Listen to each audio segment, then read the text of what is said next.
Okay, so I've got some announcements to make, which so obviously I've welcomed the council. That's good. That's good. Switch off your mobile phones or at least keep them on silent. There are members of the public and press attending this meeting virtually. Possibly, but certainly a member of the public behind me. So I assume that means you've got to, yeah. Can I please ask those attending virtually switch off your microphone? There. The meeting is being recorded and will be available in due course on the council's YouTube channel. Reminder for councillors to ensure that those attending, I don't know, we have got anybody virtually on the, no. Let's remember it's a formal meeting. I've not done very well on that so far, so it is a formal meeting, so please do refer to councillors or officers by their, do not first name, official. There is no fire alarm plan, therefore upon hearing the fire alarm, please leave the building by your nearest marked fire exit and we'll assemble at the top of the car park. And finally, please be aware that content displayed on your iPad or laptop may be seen by others or members of the public. So therefore, please close down screens which are displaying confidential information during the public part of meetings. Apologies for absence. Thank you, Chair. I have apologies from councillors Jones, Spear and Warden. Right. Thank you very much. No others? Pretty much here. So to approve as a correct record, the minutes of the meeting held on the 10th of April 2025, they're attached, pages 5 to 14. I clearly wasn't here there. I'll move that. Thank you. So moved by councillor Lever B, seconded by councillor Bullard. Liz? All in favour? All happy? Thank you very much. Items brought forward which in the opinion of the chair should be considered by meeting as a matter of urgency. I don't think I have anything, Kelly, do I? Item 4 is declarations of interest. Chair, I work for the company that are the presentation, sorry. I don't make any decisions, but yeah, that's fine, but noted. Thank you. Councillor Coombs. To agree the agenda between part A and part B, I don't think we have any part B items, so we can move that part and then we move into our meat of it. So welcome to Andy Moorman, sorry. Poor Andy's had to put it to me and Sarah twice in before that, but so it's nice and welcome Andy, and he's going to give us a bit of an overview of the work of Young Devon, who I know do some incredible work, but I think it will be useful, Andy, for the wider membership of the district council to understand the work you're doing. So you give us 10, 15 minutes and then I'll open up to a few questions. Yeah. Floor is yours. Thank you. I'm just going to share my presentation on the screen. Check that that's all there and working. And if it's okay with you, councillors and guests, I will stand and talk because I think better on my feet. So firstly, thank you very much for having me. My name's Andy Moorman. I'm Chief Executive of Young Devon, which is a local Devon-based charity. You can call me by my first name because my colleagues call me many things. But so if we stick with the polite one for tonight, we just call me Andy. What I'm going to do is just talk to you about the work of Young Devon and a bit about what we're hearing from young people across our county at the moment. Now, as a charity, we started many years ago as the Devon Youth Association, and we primarily started by supporting all the other small youth groups and church groups and sports groups around the county with joint activities for young people and by putting on events and so on. Over the years, what we've developed into, and about 30 years ago, we changed our name to Young Devon because we work with young people in Devon. So I assume at the time there was a lot of thought going into the name. And we've gradually over the years filled the gaps. So we were doing less work of supporting other organisations to work with young people and more work directly with young people ourselves. In fact, it's 30 years this year since we opened our first, what was then called a Youth Information and Advice and Counselling Service, or YIACS for short, which now we call a Yes Centre, a Youth Inquiry Service. So we've been operating Yes centres across the county for 30 odd years. And actually last year we were 75. So this year we're technically 75 and a bit years old. So we've been going for a long time and working alongside young people in Devon. I want to talk to you a bit about, before I talk to you about what we do, a bit about how we do it, because that to me is more important. We're a youth work organisation, so it's about coming alongside young people, listening to them, understanding where they're at, and understanding how we can get them from here to over there, if that's where they want to be, and take that journey alongside them. But I'm sure some of you have heard Steve Jobs when he was alive and talking about Apple, saying we just should all do one thing and do that one thing really well. Well, Young Devon does one thing, and I'll explain what that is. This is a chap called Robert Waldinger, the chap on the right. I have to check, sorry. The chap on the right, yeah, is Robert Waldinger, and that's his wife. Now, Robert Waldinger is a professor of psychology and psychiatry. He works at Harvard, and for about the last 30 years, he's run the Harvard Study of Adult Development. Now, the Harvard study has been running for over 80 years now, trying to understand what makes us as humans grow well, age well, and stay healthy and happy throughout life. And they started 80 years ago with a cohort of students, all men at the time, as I'm sure you can imagine. And every year, and then every 2 years, they have interviewed that same group of students as they went on. Over the years, they started interviewing their families. They had an absolute epiphany about 25 years ago and actually started interviewing some of the women in their lives as well, and expanding the study to include everyone. Now, Robert Waldinger famously I want to say about 7 or 8 years ago now, produced a TED talk and wrote some papers and said, we've got it. We have found the one thing that predicts whether you will age well, be happy, and stay healthy. And he said, it's not wealth, it's not your job, it's not whether you smoke or whether you drink. The one thing across this whole study of 80 years is the quality of your relationships. He said, your relationships are the single biggest defining factor in how well you will age, how healthy you stay, and how happy you will be as you grow and develop in life. He then took a moment and said, well, this is obviously a very American, very Western, quite male study. Let's go and look at other studies all around the world. And he came back and he wrote a book that was published last year. I think it's called The Good Life or something like that, not the TV show. So just a book. I judge the age of the room by how many Snickers I get to that, by the way. So in The Good Life, he said, right, we've looked now around the world, and do you know what? It's the same wherever you go. The quality of life is defined by the quality of your relationships. Now, I don't know if you're like me and love a good read, so I'm going to recommend a book to you tonight. It's a book called Radical Help by Hilary Cottam. And in it, she looks at the welfare state in our country and tries to understand, again, what's working and what's not working. In it, Hilary Cottam says life is like a tower of Jenga. And you've got your tower, and every now and then life can feel like you're trying to move this block from here and put it on the top without that tower wobbling and falling over. And the worst thing is when other people start trying to move your blocks for you and interrupt and try and move your tower for you. But she said there's one block at the foundation of that tower where if it's moved or if somebody takes it away, your tower just risks coming down. Now, I'm not going to ask you to guess what it is because I'm pretty sure I've given it away. It's relationships. Now, she talks about relationships bring us joy, hope, and a sense of possibility. I love that. That to me, that's absolutely beautiful. Good quality relationships bring us joy, hope, and possibility.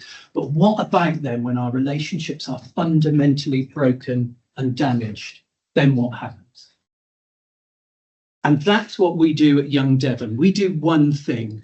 We support young people to build good quality relationships to help them heal and grow and hopefully one day thrive, because there isn't a young person who comes through the door of Young Devon, particularly in our housing teams and our mental health teams, who doesn't come without fundamentally damaged relationships.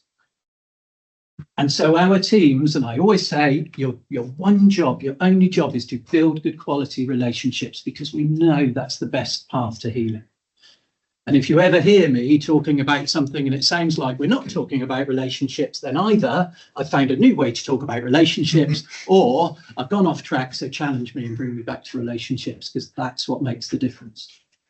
So, but then what do we actually do with that? Because we do one thing and we do many things in Young Devon. So all of these, as I talk to them, are built on a foundation stone of good quality relationships. If we haven't got that, we are not going to help that young person. So we work to tackle homelessness of young people with young people, and that's across the whole of Devon. And for us, Devon is Plymouth, Devon and Torbay local authorities, and we work alongside all of the top tier authorities and many of the second tier authorities as well.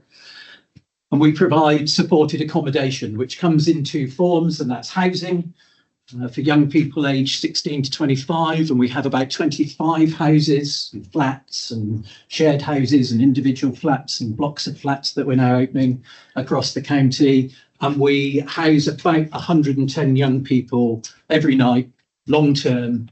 Some of them might only stay with us for 2 or 3 months. Some stay for 6 years. One of my trustees now, because we believe in young people being in control of the services that support them, one of my trustees is a young person who lived with us for 6 years and accessed a number of our other sports services as well over the years. And she delights, she interviews with me quite often when we recruit senior posts, and she absolutely delights in saying, "Hi, I'm Meg, I'm a trustee, and I'm Andy's boss." And it's true. So our supported accommodation, people could stay there for years, and that is about taking somebody in at arguably their most broken point. Yes, their relationships have broken down and they've ended up homeless. Yes, their care package is broken down and they've come through care, and they absolutely are there needing a huge amount of support.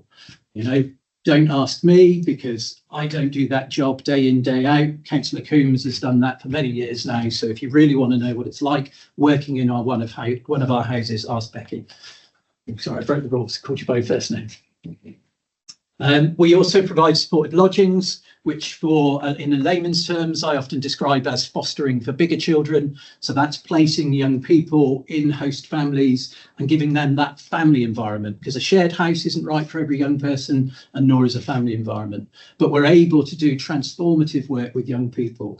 For example, in our Plan B therapeutic supported lodgings, we take young people who've been through the care system, who on average, when they arrive with us, have had 15 to 20 placement breakdowns. Imagine that. Imagine how hard it is not coming from a stable family background in the first place, and then having 15 different placements by the time you're 16.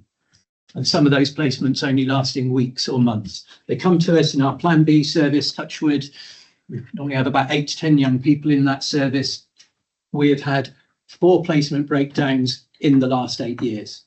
So we're able to do transformative work because we focus on relationships and attachment and all the psychology attached to that. And we also support young people in the community.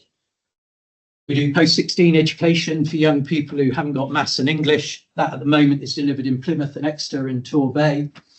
We have a service that covers all of Devon and all of Cornwall, but we don't do the work in Cornwall because we don't have the passport to get across the Tamar. We work with Young People Cornwall, our sister charity down there, and we do support for young people who've been victims of crime, and that's anyone from the age of 3 or 4 right up to the age of 18, sometimes 19, 20, if it's appropriate to carry on that work with them. We do work around domestic abuse, and for the last couple of years, and this is in Devon County Council area, we've been doing a pilot because, believe it or not, it's only in the last few years that young people who have witnessed domestic abuse have been legally recognised as a victim of that domestic abuse, which kind of feels weird to say it now, that we just assume that everybody would understand that they've become a victim because they've seen that happen. In their own supposedly safe environment, in their own home.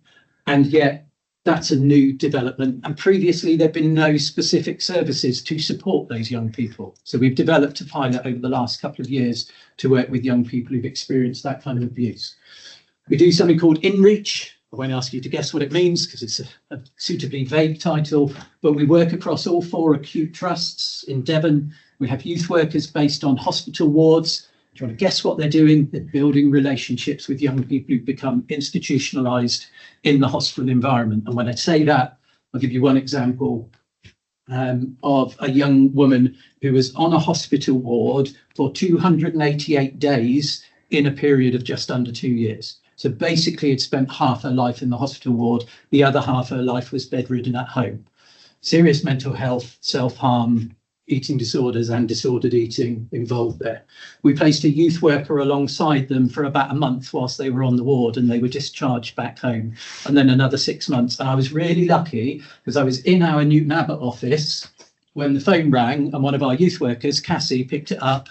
She was chatting away and I could just see her glowing as she was on the phone. She came off the phone. I said, "Cassie, what was that?" She said, "Oh, it's so-and-so." She said, "I worked with her and she just wanted to call me and let me know how she was doing." Now, that young person, because of that youth work intervention, has not been back on a ward for 18 months now, after having spent almost a whole year on a ward. That young person now is no longer house ridden, but is doing an apprenticeship that they enjoy and they love. And they called Cassie to say two things. "It's my 18th birthday and I'm going out with my friends like a normal person would."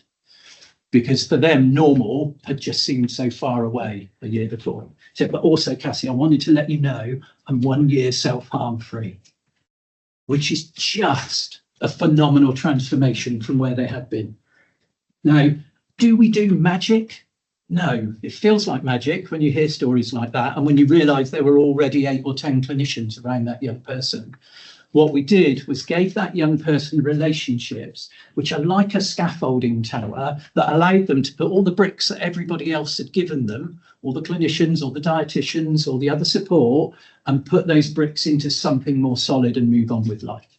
So it was the relationship we provided that was almost like the cement to all the other support that was around there. So phenomenal stuff. I'm coming very quickly towards the end, so don't worry, I'll stop talking and you can fire questions at me. We provide Yes Centres. This is our Yes Centre in Barnstaple. I put this picture on because it is always sunny in Barnstaple.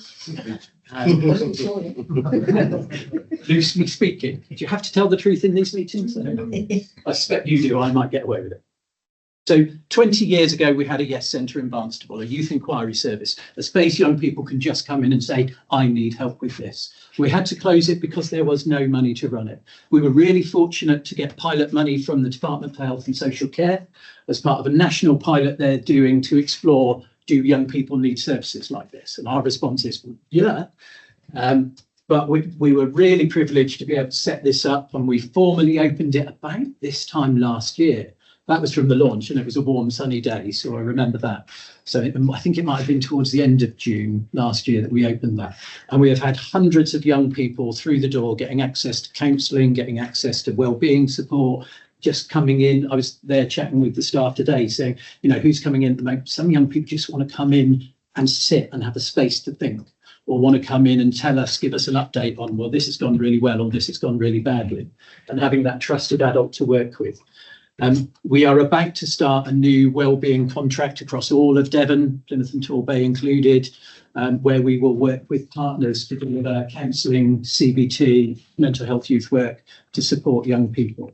To put it in context, last year we supported about 5,000 young people in all of these different services across Devon. It is a huge and challenging job, and we are facing huge and challenging needs in front of us. So what are young people telling us is a bit too small to see. So I'll read, you know, these are just a couple of direct comments. "You've seen me at my worst and at my best, and I want to thank everyone for believing in me when I didn't believe in myself." And that was a letter one of our residents up here in North Devon wrote to the staff team when they moved back. "It changed my life when I needed it most. You were honest, accepting and understanding of what I wanted to talk about, and as well as understanding that I didn't want to always stick to the path." So that's just a few direct quotes. But what are young people saying to us about what they need? You don't need me to tell me, because you'll have seen it in the press and you may have experienced it in your own lives and working with your constituents. The mental health crisis amongst young people is like a tidal wave that is hitting us day after day. We're doing more and more support for young people where we can, but it's a bit like, who was the guy who tried to hold back the sea? King Canute, was that thing? Who knows their mythology? And there are reasons for that, but young people are telling us that they are consistently anxious. School absenteeism, college absenteeism, workplace absenteeism is massive, and that is very much linked to anxiety and mental health concerns, particularly amongst young people. We are hearing young people express a lack of aspiration for the future and a lack of a hope in a more positive future. It cripples me to say it, but self-harm is massively on the increase amongst our young people across Devon. Social mobility, I also sit on the Social Mobility Commission for the South West, and we have the worst social mobility in the South West for all of the country. Young people at aged 18 moving on to higher education and moving on to further education is 18 percentage points behind central London for our poorest families in Devon and across the South West. So there are huge challenges. Interestingly, and perhaps encouragingly, the Devon Youth Council do a survey each year in schools and say, what's the biggest issue for them? And for years, the answer has been mental health, mental health, mental health, mental health. This year, the results just came out and mental health is in second place. It's really interesting and oddly encouraging. What's in first place is places to go and things to do. Now, we have, and although my bias as an old youth worker, we have decimated services for young people, open access services in this country. That was a choice we made. I can show you the graph that shows the spend on those services going down. And interestingly enough, the local government association then put the spend on the children in care going up. So we can ask ourselves the question, did we save any money or did we just cause problems elsewhere? But children and young people are starting to say, I need somewhere to go to be with friends, be with other people. So there's a huge amount. And lastly, so once a year, we also do a little run. So I'm sure there are keen runners in the room, but this is something we do. Say we do a run. This is one of my friend's sons cheering him on. Daddy is awesome. If your eyesight is good enough, you'll notice I'm leaning against a van in the background, which is possibly not a great optic when I'm talking about running. That's why I recognise the name. There we go. And we start at Ilfracombe by Verity, and we run to the Speedway in Plymouth over 2 days. So we do 92 miles in 2 days to raise funds for young people in Devon. So I thought I'd throw a little plug in the end that any of you keen runners, September the 13th and 14th this year, I'll be stood at Verity, weeping gently.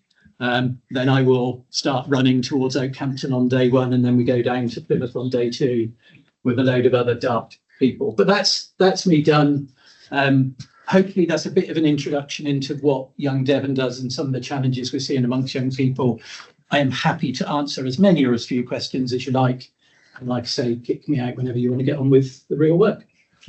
Well, it's more real than what you've been talking about, Andy, to be honest, but thank you very much. The passion came across clear. We'll just clear one thing up. Adam's a great runner, so we'll. Oh, really? I will commit this route. Pick Adam up for that bit, and thanks, James, for that. I'll see you at Verity. I knew the name rang a bell. I think Jensen are sponsored the run. And we run along through Fremington Keys, so you'll enjoy the reactions on. That's brilliant. Thank you. I won't ask my own question. I should have said it. It's really good to see Councillor Knight and Councillor Norman here. Not actually members of the committee, but really good that you've given up your time to come and Spencer, do ask a question if you've got a question. Just don't put your hand up to vote if we come to vote. That'd be great. I thought it was biscuit here tonight. So. Councillor, you were going to mention that's community safety and licensing on Monday, where we came up with the exact thing that you were talking about, where we were talking about the rise of antisocial behaviour and the fact that we closed all those services and support for young people. What I was going to ask is, you say it's on the increase. Do you think it's a multi-generational thing, whereas, you know, it's come from grandparents to parents down to the children, and it's increasing at each level because they're getting relationships breakdowns going back and back? I think it's on the increase. Yeah, I think young people now are facing an experience of the world that is so fundamentally different to any generation before it. And I know we've said for years, oh, young people are the problem, and every generation has complained about their young people. However, and again, I'll recommend another book because I do love a read, which is called The Anxious Generation, which is in equal measures eye-opening and terrifying. I can show you about half a dozen graphs from half a dozen countries around the world, which show exactly the same pattern of young people's mental health, depending on what they measure, poor mental health going up or good mental health going down at exactly the same time in 2010. What did we do in 2010? We launched the iPhone. And since we put in young people's hands a device which gives them complete access to constant interruption to what I call poorly nourishing relationships, junk food relationships, the equivalent. And at the same time, you know, when I was young, I predominantly had a play-based childhood, and pretty much from my generation onward, children have gradually had more screen-based childhoods. And when you combine the absolute whirlwind of what is in your pocket on a smartphone, and let's be honest, nobody in this room uses it like a 13-year-old uses it, and the reduction in play, actually children and young people are, in terms of psychology and cognitive development, experiencing things that their brains are not wired to experience. And so I think that, well, I know in my own heart that there's enough science now to back me up on this, enough findings that children and young people are not evolutionarily adapted to the childhood we are giving them. And so I think we're facing a generation that has seen something like nobody's ever seen before. So basically, they're not allowed to be children, and really. Yeah, they're not doing all the things you need for healthy brain development. And we know now more about brain science than we ever have. And we know that there are particular points in cognitive development for a child and young person that are critical. And at those times, they're being sat on social media and being hit with 30, 40, 60, 100, 200 notifications a day, most of which are not positive and nourishing, but most of which are actually detrimental. And at that point, their brain cannot cope with it. So what sort of solution? Sorry, councillor, but I don't want to detail. I have got other people that want. Yeah, I mean, they are sort of scrutiny committee, but if we can just keep the questions come through me and then give, because I know Councillor Bush was waiting. I just wanted to thank you for updating my reading list, to be honest. I went to the Open University for this very reason. And studied psychology. So they were telling us about, in their times, it was juvenile delinquency, and you're quite right with what you say. And obviously John Gottman's work. Yes. It's quite old now, so I'm glad you're giving me some reading stuff. But South Molton, have another South Molton ward member with me here. We push forwards with things like the BMX track. Keep developing the play park, pushing the skate park. I think it would be very good if you could meet up with the guys from Skate Molton. Yeah. If you haven't met with them, please do meet with them. They've gone from using our Panya markets once a week, and they still do free sessions there, to having their own site, which has been helped by the town council with funding. But I really do think that if you could pop down there or send some people down there and see what they do, and I think you could tie in, because they're doing exactly what you're doing, just in a different way. There's a really good community amongst that. I know you have the YMCA delivering the youth club. We've obviously got our youth group, scouts, clubs. Really big in South Molton. Might be worth you having a look at them. They've grown massively. But I'd never heard of you, so if you could come to our community, so more people can hear. Well, no, I mean, obviously, I guess the follow-up question to that, Councillor Bushell, is do you have any of the supported lodgings houses in South Molton? Because it would be good to connect you up with. We don't have in South Molton. Our work tends to be focused around the bigger towns and cities just because of the critical mass of young people. But we've been more going on in South Molton. And what you'll find in South Molton is that people are very proud, so they don't reach out to services. And we're also working for the Community Land Trust, because we see that there's an issue with young people not being able to get homes, having no idea how anyone with a single wage coming out of college could pay to live in any property. And that's not going to help them when they're at a point of life where you're already going, oh, I didn't know that council tax, didn't know about buying food, all the different bills that come through, and then you've got rent on top. I'd encourage you to please branch Yeah. out into South Molton, at least Absolutely. get some ties there so people can feed back to you. I think you'll find that your time will be well spent in the community. Yeah, and I think just addressing the people who haven't heard of us, we've had houses and properties in North Devon for the best part of 30 years. We've never really shouted about what we do. That's I think you'll find that's common with a lot of youth organisations. That we sort of tend to be focused more on doing the work with young people than celebrating it. Could I just follow with a question about funding and how things are going? That's a normal thing that I would ask.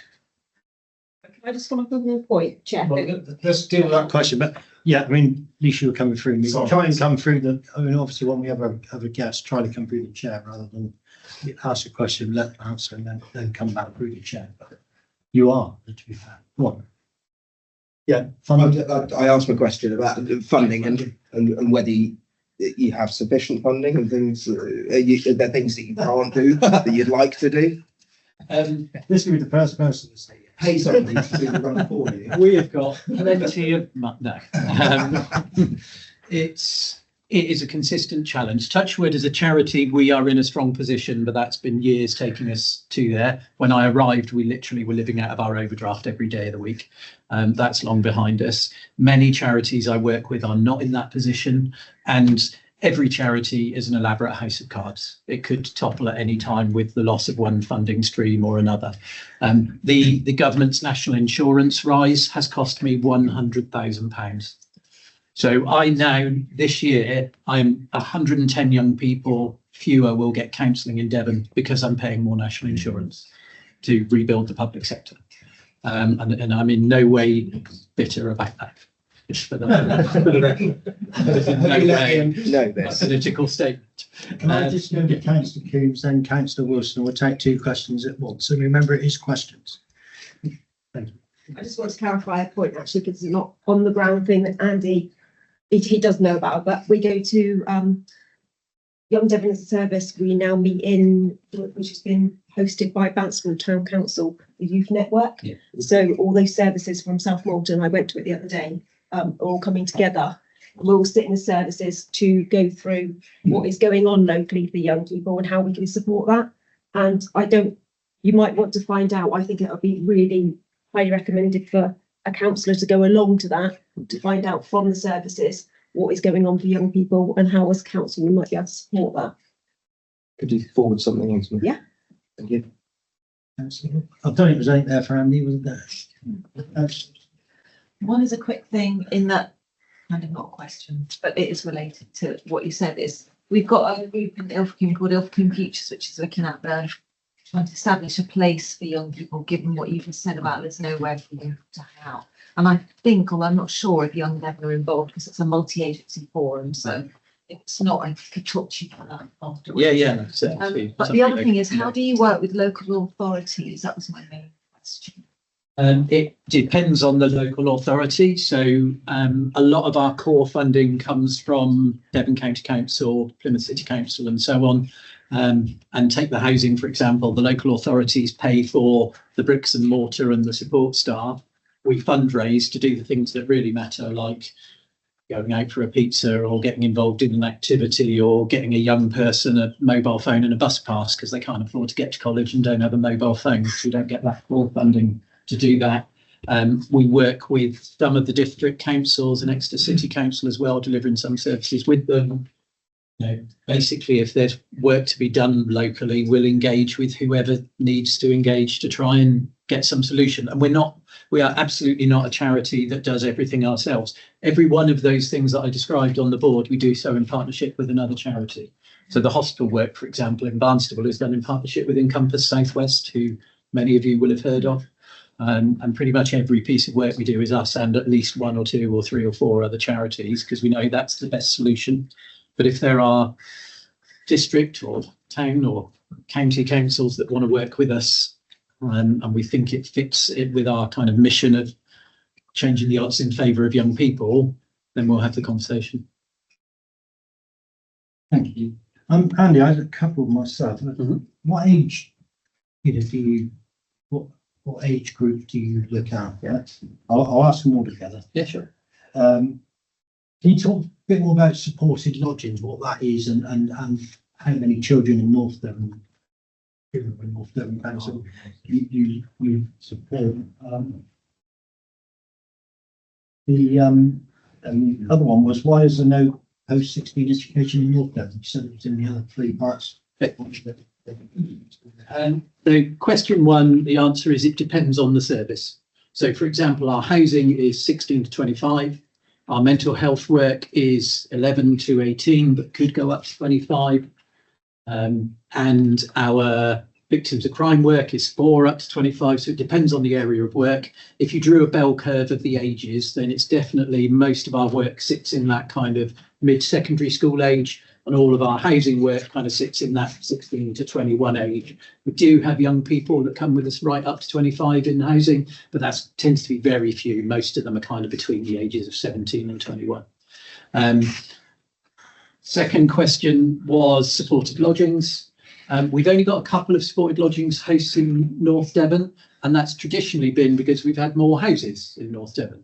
So we've currently got 1, 2, 3, 4, 5, 6 houses of different kinds in North Devon. 3 of them are stuck together in Ilfracombe. And so we've had more houses than hosts. We've got a couple at the moment, but we are actively recruiting hosts. Just like fostering, it takes a long time to recruit and get people on board. When they do get on Well, board. the reason I asked the question, because you've got a whole room of people who are going to go and find you supported lodgers, people who are house. Yeah, please do. I'm happy to send through more information about that. And the final question was, why no post-16 education in North Devon? We've always made a massive loss delivering that education work. You know, we're a charity, and so we invest our own funds rather than make a loss as a business concern. But it's always cost us a lot of money to run it. We never found that we could get enough young people onto that course in North Devon to justify it. And actually, we've closed a couple of our courses over the years and then opened different ones. So we try and flex around local need. Exeter, all of a sudden, we've had to get 2nd and 3rd classrooms to get the number of young people in. I think there is a critical need for better quality post-16 education in North Devon. I regularly talk to young people who are, making the schlep down to Exeter on the train and bus every day, and they're just exhausted, and some drop out because of that. So we need a better offer up here. How we could be part of delivering a different offer, that's for us a challenge back to us to look at again. I think our post-16 education is always very small. We'll have 12 to 15 young people in a class because these are young people who are really struggling with anxiety, won't walk into college, won't, etc. Often we're talking about getting young people onto courses, and it's not that they go, oh, I need a bit of help with the CV, or I need a bit of help with my maths. It's, I won't leave my bedroom. And so mum or nan or dad will get in touch and say, you've got to help us get them into something. And we'll start that mentoring and engagement work and get them into courses. But yeah, we just couldn't ever get enough young people in North Devon in to stop it just hemorrhaging money. And that was the reality of it. But that was just as COVID hit. And I think the challenge is there again to say what could be done. And is there a need, and could we meet that need, or could somebody else meet that need? Because it is not about us doing everything, not in any way, shape or form. I think, there's a couple of county councils in the region, so perhaps that's something we should be, so thanks to Yeah, thanks for coming in. I'm very passionate as well. I joined the councils to help the kids, to be honest. At what point do you need to address? You said the mobile phone has changed the playing field, kind of thing. I know I dealt with you before, and you used to do things like fund football teams and stuff, and now you're dealing with serious mental health issues. So your whole outfit, but you need to nip this in the bud before the kids get in this situation. So we need governments and councils to, like you say, invest in skate parks, BMX tracks, things like that. I mean, how do you change the rules on mobile phones as well?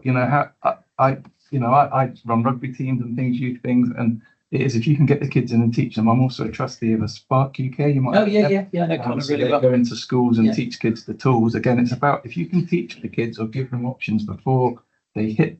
Because what we don't want is to say, how can we help you treat with all these self-harm people? What we want to do is stop people getting to that point. So we need to change councils and governments to invest in the facilities so that kids don't get into this position.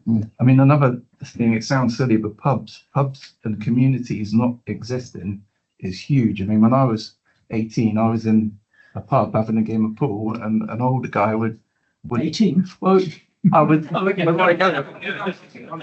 yeah, but you get the community kind of helps you through life because you've got people around you, but we don't have that. Our kids are stuck in their bedrooms. Yeah. There's no community. But we can all sit here and say we can all sit here and say, how do we help you deal with all these kids who have got mental problems? But how do we help you stop them getting to that point? Yeah.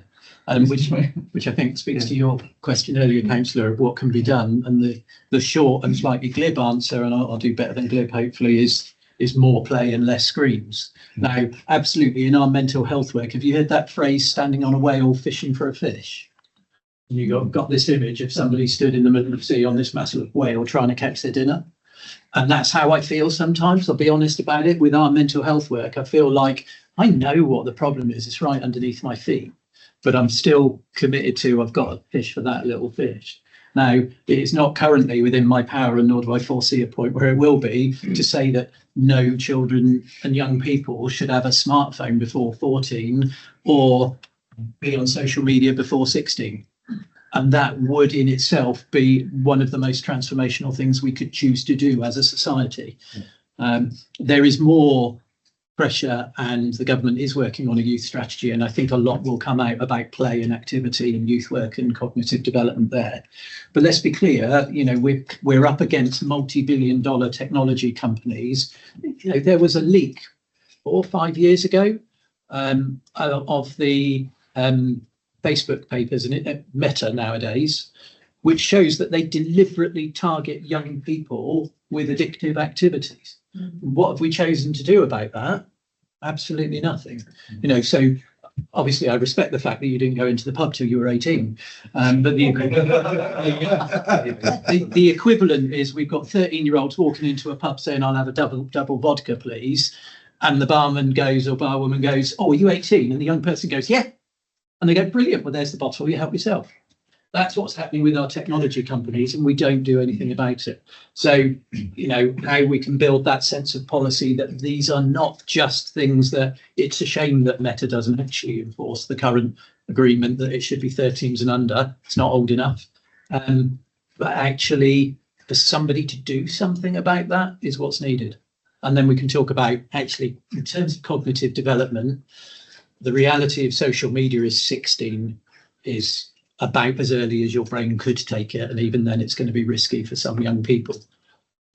Without that, we'll continue to see poor mental health, a massive rise of misogyny, massive rise against self-harm, a massive rise against violence against women and girls, because that's what's being fed online. And the big thing is, Sorry, Councillor Tate, I'm going to have to. Yeah, I mean, I think we are all very passionate. I was just conscious of time management, and you all shouting at me later when it's 9:30 and we're still sat here.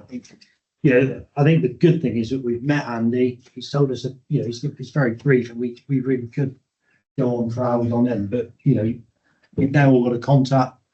I think we've got every group council represented. Please talk to the rest of your groups about it. Let them know about Andy. We can all just raise a bit of money or support in any way we can. If it's Young Devon, look it up on this website. Look it up.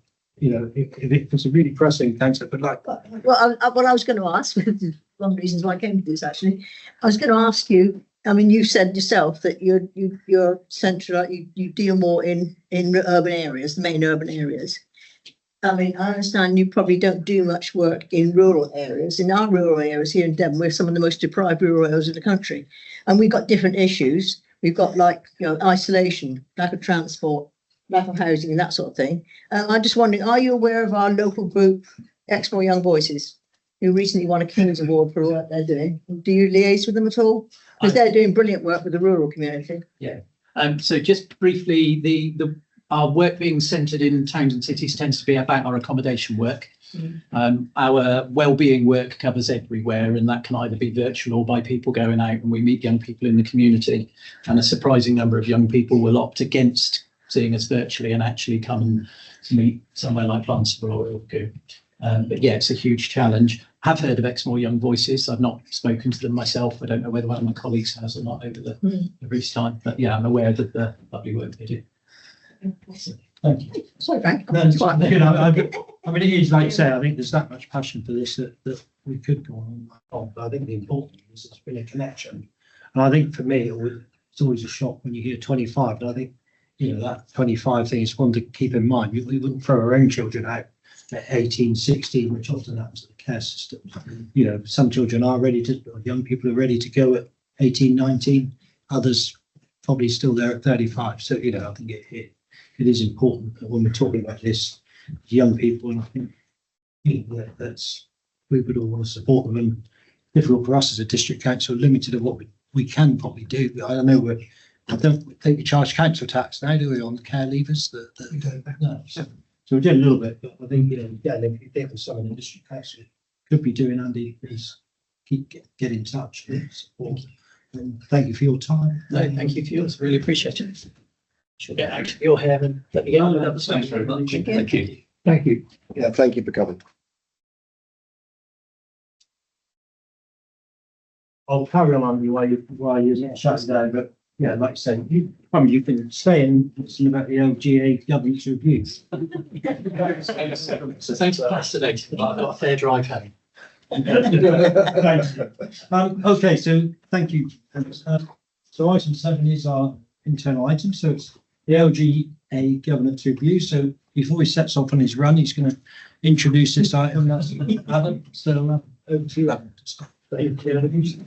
Yeah, back in February, the LGA peer review team had a look at our governance arrangements with particular focus on the 3 themes: review the effectiveness of this policy development committee, the potential for more formal scrutiny arrangements, overall review of our governance effectiveness.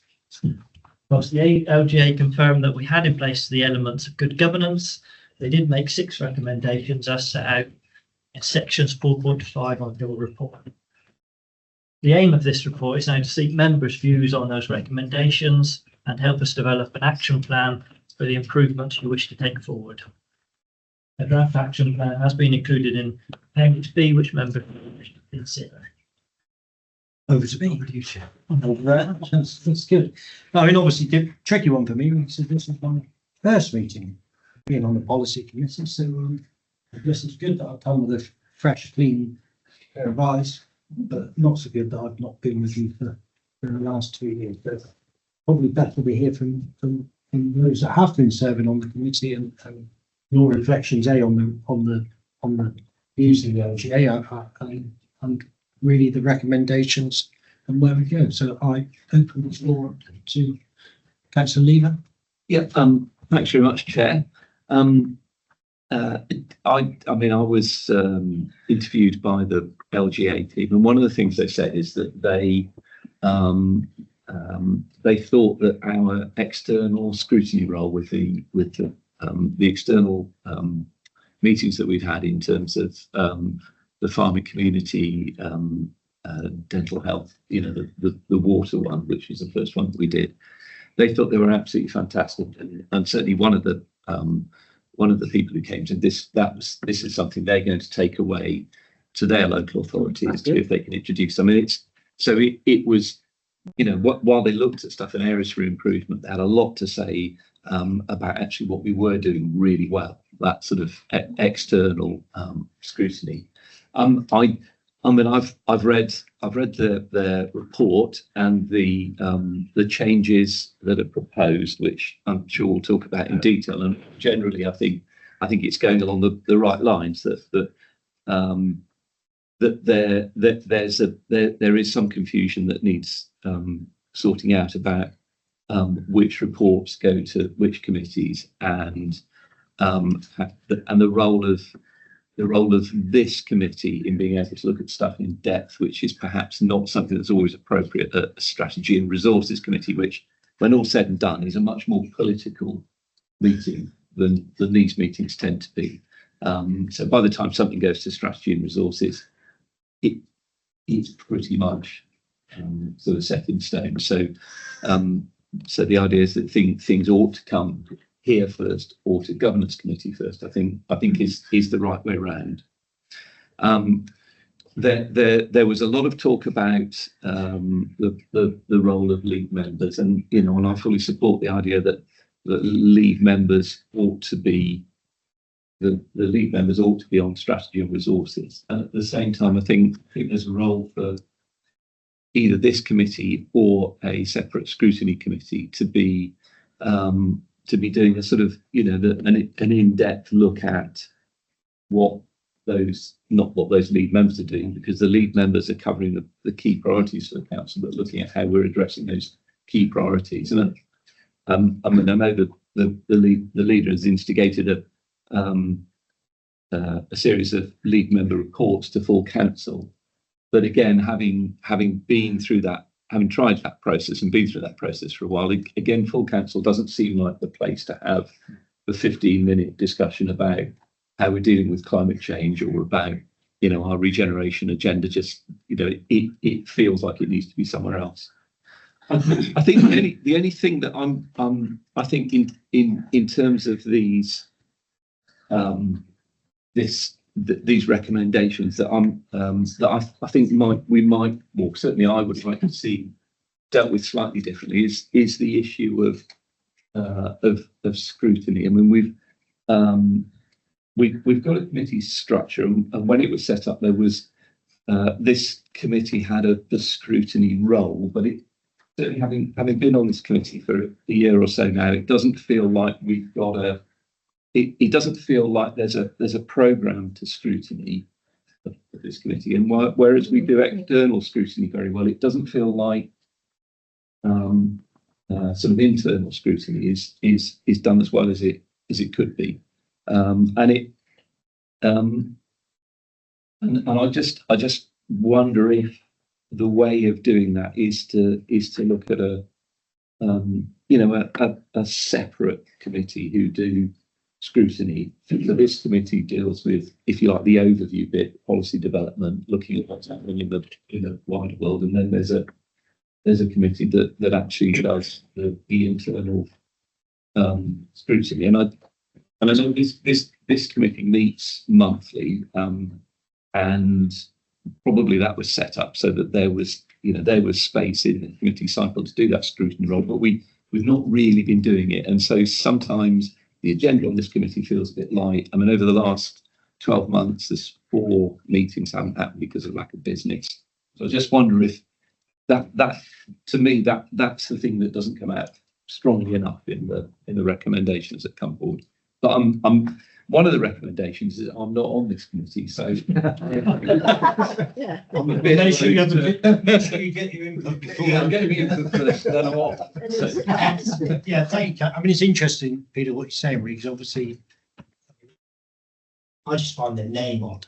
If I'm on this policy committee, it really doesn't tell you what any member of the public does that mean. Whereas we talk about overview and scrutiny, and I think overview is really important, actually, because scrutiny can be a bit of a brutal sounding word, but I think it is important that we do overview. And I think we were the overview and scrutiny when I was last on it in 2011 to 2015. Kelly looked just as young, and it really did get that balance right between. I mean, at the time we were looking at the court service and things like that, and it's interesting as moved on. So I think it is important that, getting that awareness out there of what some people do, where the challenges are in the community. But I think we do need to really, what we can really influence is our own services. That's where we could, and it is about improvement and helping.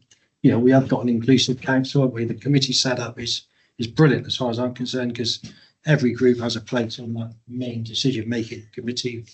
So, why shouldn't that committee that sits below it, if you like, or beside it, if you want a better word for it, actually help the strategy and resources committee improve? And I think you can only do that by having lead members come and sit here and report to us, ask questions. And I think what works really well at the county council is then you might see a gap. The leader might find something he really wants to improve, and you set up a task and finish group. You go away and you have really proper deep dive in it and you meet staff, meet service users, whatever it is. And then again, working with the leader, come back with some recommendations to the whole committee, agree it, then to the S&R committee as it is here, then the full council. So you've really had sets of eyes. And I think that not in sure, but I had to ask Kelly how many lead members we've got. Six, you're right. So, six. So it's, and how many are on S&R? Five. And how many are totally on S&R? How many total members of S&R? 13. 13. Yeah. So I just think, I think it's, so it's only 6 lead members, we have 11 meetings a year. A month off, 2 months off. But, so we could, so we could quite easily sort of over the year have each league member come and report to an overview committee, and then.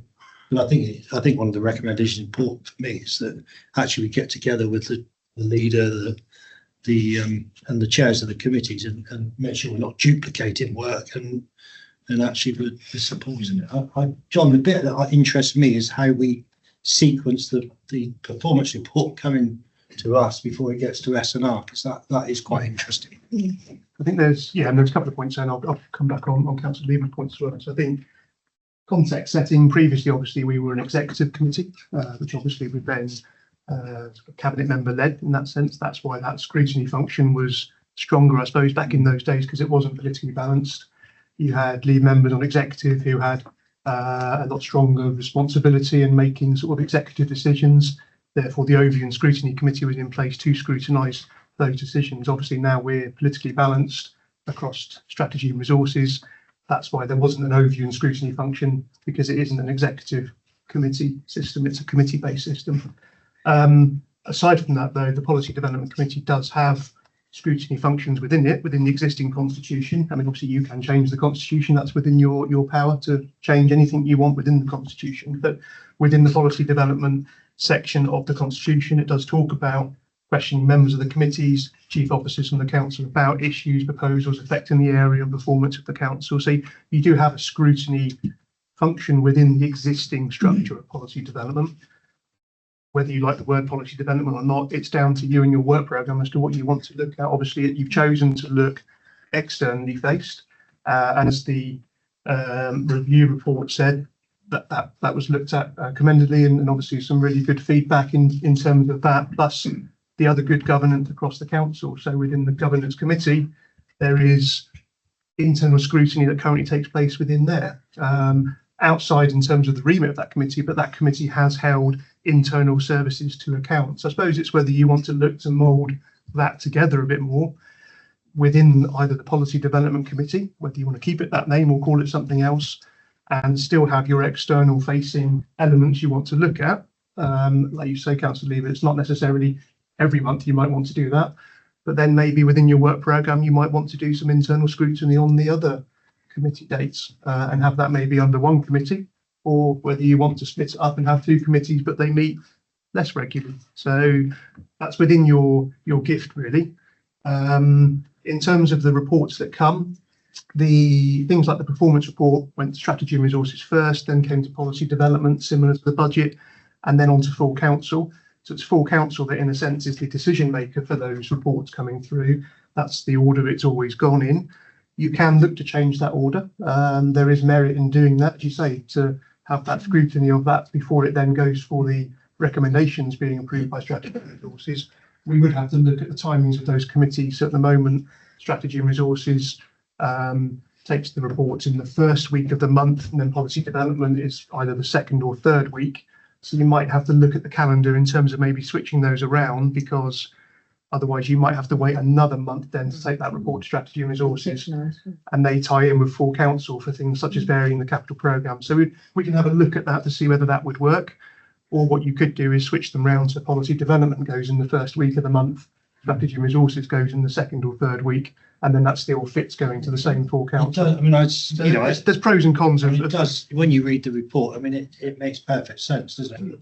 Very tricky for us, if it's gone through S&R and they've agreed it, for then policy, you know, it's tricky, messy, to then suddenly policy pick up something and say, well, you know, the whole idea is that we're sort of eyes and ears, aren't we, when you're talking about scrutiny, you know, and it just seems a bit messy to then, you know, ultimately it would come out at full council, wouldn't it, rather than, you know, policy pick up something, you know, make a recommendation, SNR look at it and say, yeah, actually good, see that, you know, we'll add that recommendation, or no, sorry, you know, we're happy with that. But I just think it's almost the order of shining of the word. But you know what I mean? It's almost that's the natural order.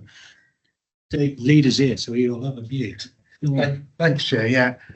The reason why I pushed for this back in before February to get the opinion to look at our scrutiny arrangements is because I didn't think that all areas of the council were getting proper scrutiny. And what's the rationale for that? I'm a great believer in transparency and openness because I think it does lead to more effective government at whatever level. If you look around the country, you know, councils that are in trouble, they've shut down things like public question time. They've shut down scrutiny, and it makes them, I won't say corrupt, that's too strong a word, but it doesn't make them very efficient. And instead of being open, they're hiding things, and that's the impression that's given to the public. And yeah, we've done some fantastic work on extra outside. And that was commented on when they came in, and that was very pleasing to hear. But I still think there's work to be done internally.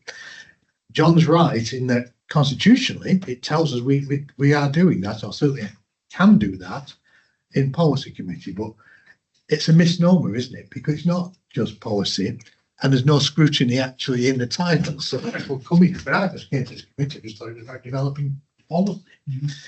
I remember saying to Ken, where's the scrutiny here? I never really got clear answers from anybody because I don't think, I wasn't here when the committee system was changed, but it was in its early stages then. So if you don't set up another committee, then I think certainly you have to change this one to policy and scrutiny so that anybody from outside or even inside knows that it's about development of policy through scrutiny perhaps, and certainly effective scrutiny. My vision would be that, yes, you carry on with the development of policy and you carry on with the external examination and scrutiny, if you like, but internally, yes, we've mentioned about the lead members coming here, but also lead officers as well with the lead member to explain away and then be questioned in depth about specific aspects. I don't think that is going on properly at the moment. So I won't say that breeds a culture of laziness, certainly not in this council. But, you know, I think if people are on their toes and kept on their toes, it does lead to more efficient. Nothing that's said. And, you know, there might be mistakes in that, and we might, you know, cause problems as we go along, but I think it's good. And even myself, you know, as leader, should be able to come here and you should be able to ask me probing questions, and I can either, you know, tell you I don't know the answers or say what we're doing. And you know, I don't get that probing.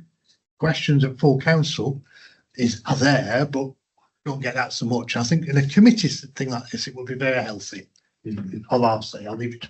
Pushing an open door this end, yeah, I mean, I totally agree. I mean, you get more done in committees, and like I say, then if you want to take it a step further, getting into a task and finish group, you know, you can actually, you know, really get to understand an issue and, like I say, bring things back. Any other members? Yeah, Chris, Councillor Lawrence, thank you. Literally a few things to throw in the mix, really, if these proposals are agreed. You chair governance, do you? Yes, yeah. Yeah, we have good feedback on our internal and external audit. Councillor Bushell's also on governance. I'm also not allowed to be on strategy and resources, which is fine. That's good. There's always separation of duties.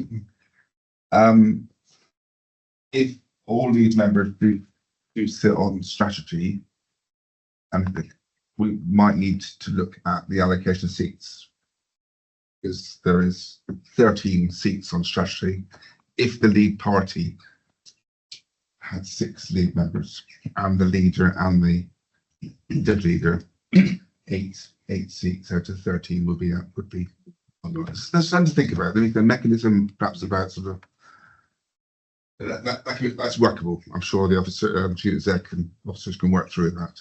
Yeah, and currently the 5 of the lead members sit on strategy and resources. But none of those then sits on, I think it's only Councillor Walker who then sits on governance. Yeah. Councillor Hunt, Councillor Ricky Knight, Councillor Prowse, Councillor Wilkinson and Councillor Bell just sit on strategy and resources. They don't currently sit on policy development or governance. So it's just Councillor Walker that we've got the seat challenge at the moment. And the other challenge would. Thank you. Sorry, Councillor who? Wilkinson. Yeah. I've missed one. Chairman's Council, that's ready. And future, I'm assuming that the chairperson of the council could be a lead member because they couldn't sit. The chair of the council is not allowed to be on strategy and resources. It's observations. I like the idea of more scrutiny. Currently, we've not had major concerns at all at governance. From that for reassurance here. But if there was one, we may want to feed that some concern up to somewhere where a topic is scrutinised more. Currently, I mean, the officers respond well. Yeah, I think that's where the chairs of the committees with the work programme would work really well, because then the chair of governance, chair of whatever you want to call this committee, and strategy and resources working together with the work programmes, those areas can then be filtered between the 3, so that any areas of concern that have either come through governance or vice versa can then be looked at on their work programmes. Yeah. And I think it's my final point. The report mentions the possibility of no member councillor sitting on only one of the 3 committees. Yeah. That could limit. Speak up, yourself. Could limit a number of committees individuals can attend. If they only attend evening meetings, it might mean they would attend one of the 2. It's this observation. I think that's it, really. I think. Thank you. Yeah, Matt, come back. Councillor Bush will come back. Obviously, you got I understand why we wouldn't want to be on one of these and strategy and resources, but I can't see how there would be a conflict between governance committee and policy committee. I've sat on both of them for a long while, and if I thought I was conflicted, I'd left one of them. They do serve very different purposes, and I don't think the work crosses over in a way that there could be any, conflict of interest by being on both of them. They do a slightly different job. John, do you want to come back? Yeah, and you're right. Obviously, at the moment, the way the constitution works is only those on strategy and resources can't sit on governance committee. Obviously, not on policy development. These are only guidance recommendations from review. They're not statutory recommendations. So they are for you to receive. You can accept any of them. You can not do any of them if you want to. They were only guidance recommendations. So it is entirely up to you and in your remit as to whether you want to take any of them, some of them, and mould it as you see fit as to how you want the governance and scrutiny to work within the organisation. So if you would prefer to keep it as it is at the moment, so there's that clear split between strategy and resources and governance, but as I say, it's in your control as to whether you want to make that stronger or not with the constitution on the other committee. Sorry, I was going to tell you. I mean, I'm sort of trying to think through because obviously the LGA expected us to have implemented these changes by September, and I was checking whether we had time to, where I was thinking was it'd be good to get the chairs of the committees together and sort of, draft up a sort of work programme, so we're not duplicating each other's work. But I think our July meeting is pretty packed already. So certainly it has been questioned in this meeting or in policy before the level of scrutiny it's allowed to do. So that has members, I think, have felt that they should be scrutinising, but that was lacking from the point of view of the terms of reference of it. I can't remember exact things, but I know we have had conversations about that, and the officer said, well, that's not really what you're doing here. As the committees are set out at the moment. So I do agree with the leader that I think there could be a scrutiny function within policy. And I think it can be in policy and governance, actually. I think, the simple thing is that the governance concentrates on finance and then policy looks at sort of performance potentially, but, it's Chair, within governance, because governance receive internal audit reports on services right across the council, that scrutiny automatically takes place. Really part of that, because if there's anything that comes out of an internal audit report, often then the committee are scrutinising the recommendations, holding us as officers to account if we haven't implemented those recommendations on time, or if we're coming back for an extension of time. That natural scrutiny is taking place within governance anyway. I think the area you're focusing on is beefing up the scrutiny function. That's the right words on policy. There is an element of scrutiny already within the constitution, but you're probably making that a bit stronger and just widening that remit of the policy and scrutiny committee, whatever you may want to call it. I think in terms of the timeline. How quickly could we change the name? I mean, it is only a name, but I think Councillor Lever makes a good point.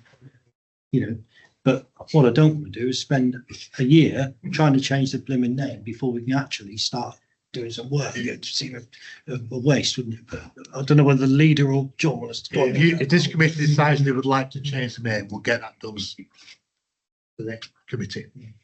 It probably would need to go through council. full council because they're in terms of reference, it could all be done. So could we make a recommendation tonight then that the name of the committee is changed to the, I mean, do you still want policy? I mean, would policy and overview committee be better? It was policy, scrutiny, policy and overview. policy and scrutiny. Policy and scrutiny. Yeah. Not really seems more. Can we, I mean, we've got recommendations on our agenda at Annex B, so I think, I mean, I'm quite happy to move, well, Peter, you suggest. So I was going to say Councillor Bullitt. I think. What I'm saying is, I've been on the policy committee since the last election. I was not aware that we had a scrutiny role within that. And like you say, I'm quite in favour of having, I don't know whether the rest of you on that. No, that's exactly right. I don't think we knew we had that role, did we? And we thought we were making policy. Yeah, and It's called the wrong name. I'm quite in favour of keeping the policy development thing, because that's what we're doing. We've been looking at the last, since the last election, we've been looking at that anyway, and we've been doing some good work on that. Yeah. But I said, if we knew we had a scrutiny role, we perhaps would have gone into it in more detail. We didn't know we had it. And I think some of that is the fact that the performance reports are going to SNR before they come into you.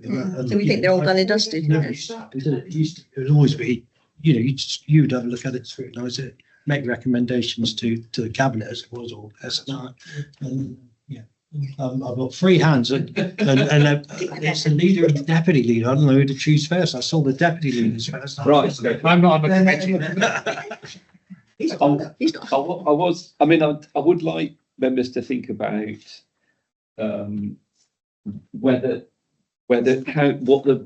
how things work if this committee, which is developing policy, is also scrutinising maybe that policy as it's being developed, and actually maybe there does need to be a split. I mean, from the other committees I sit on, this committee seems to have the sort of lightest, the lightest workload. When we do get into the detail of stuff. I don't think that's fair. But there are meetings where the agenda is quite light.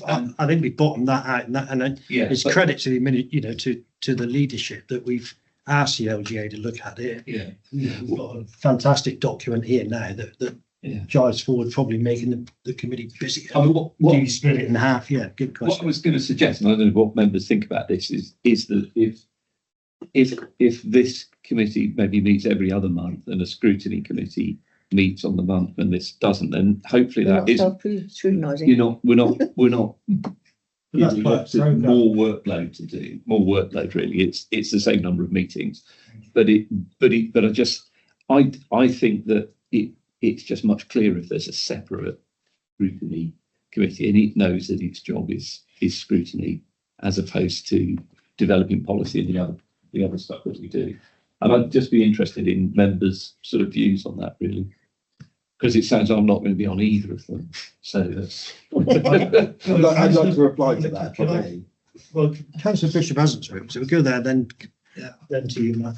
I agree that a separate committee would be ideal, but I don't know whether you're talking about having the same members every other week or something. Is that or every other month? I don't know. Would that be possible to call it two different committees? Frank, I think you're membership. Frank, I think you're asking Kelly the question that I was going to ask. Sure. How are we going to do the extraordinary meetings if we're only meeting every other month? It's just things are just going to drag on because Kelly will come back and go, oh, can we do this? And then she's got to wait 2 months then before the next meeting. And that's really going to hinder that sort of work. Yeah, I think that. I mean, I think it would be nice really to see. I mean, David, let David speak. You had your hand up, didn't you? Yeah, I would just say, I mean, if you did change the policy and scrutiny, in a way, they go hand in hand because out of the scrutiny should come better policy.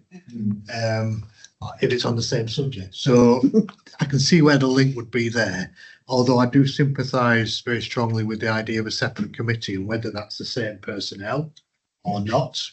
People might be more in tune with being, having a good rant at a scrutiny committee and action. But in other policy, it might be. What I'm saying is, it might suit people more to be on scrutiny than it would be on a purely policy development committee.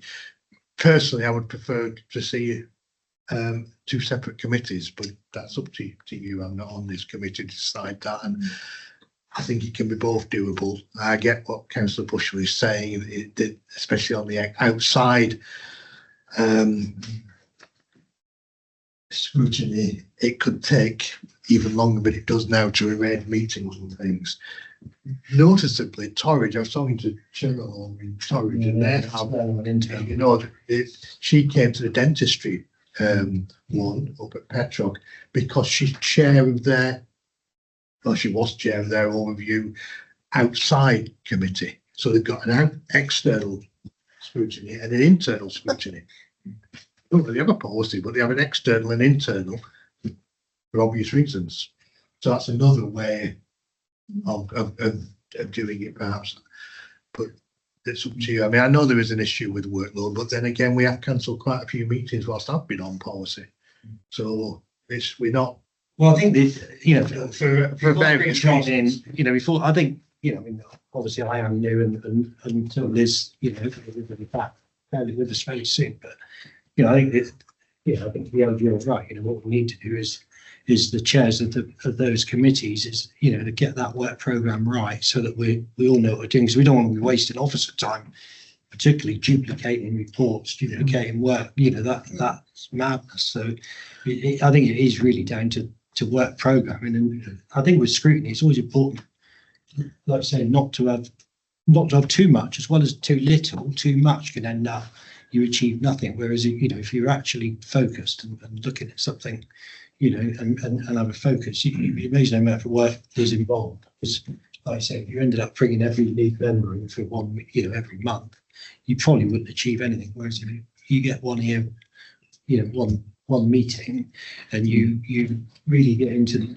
a bit of a question and answer session with them, you then pick up something that actually, well, we want to go look closer at that and see what improvements, how we can improve. And it might be through a task and finish group, and task and finish group is 2 or 3 people that are particularly interested working, beside the committee, with, a chair, somebody be chair and some, an officer support, and then you come back to the scrutiny committee with a recommendation, and then on to special S&R committee and things. So I think it can be really good work and quite exciting. I see the hands, but yeah.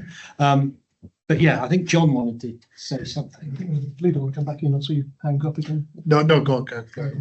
I think you're right, Chair. I think it's work programme that should drive a lot of it, because that will determine how many internal things you may want to scrutinise, how many external things you may want to have a look at, and that in a sense, 'cause otherwise, like I say, we have in the past had to cancel a few policy meetings because there hasn't been enough gender items either externally or whether that was something you may have wanted to look at internally. So I think it's the work programme that is key, and if there's things that are coming out, say from the governance committee, maybe out of other audit reports about something that's going wrong in the service, that communication between governance and then the chair of this committee to then say, actually, let's have a look at that as part of internal scrutiny.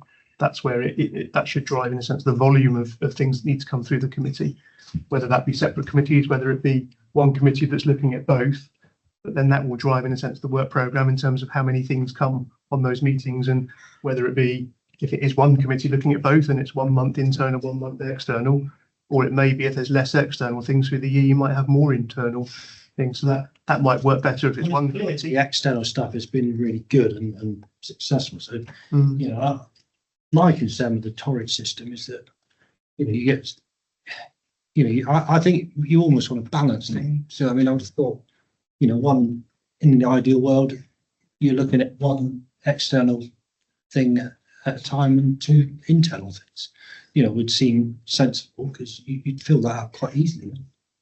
The key thing that came out of the report was they looked at strongly in the external areas that this council wanted to look at. And I don't think you don't want to lose sight of that. I think that's the key thing if you want to keep. It's then, can you make that stronger, whether it be in the same committee, separate, to have that scrutiny function that you in a sense feel is maybe missing at the moment. So that, I think there's pros and cons of both. And obviously, whichever you choose, we'll need to make changes either within the constitution and go through full council for that. I'll go to Councillor Turton and I was just going to suggest that if we have policy and scrutiny, and we're probably going to have the same members on both, wouldn't it make sense to put it all on one meeting, split the meeting so that there's two parts on the agenda? well, it's just an agenda, isn't it? And then maybe see how it goes. And if in a few months' time there's so much scrutiny that we can't fit it into the meeting, then maybe we could say, well, hang on, we need two separate committees here because there's so much scrutiny going on.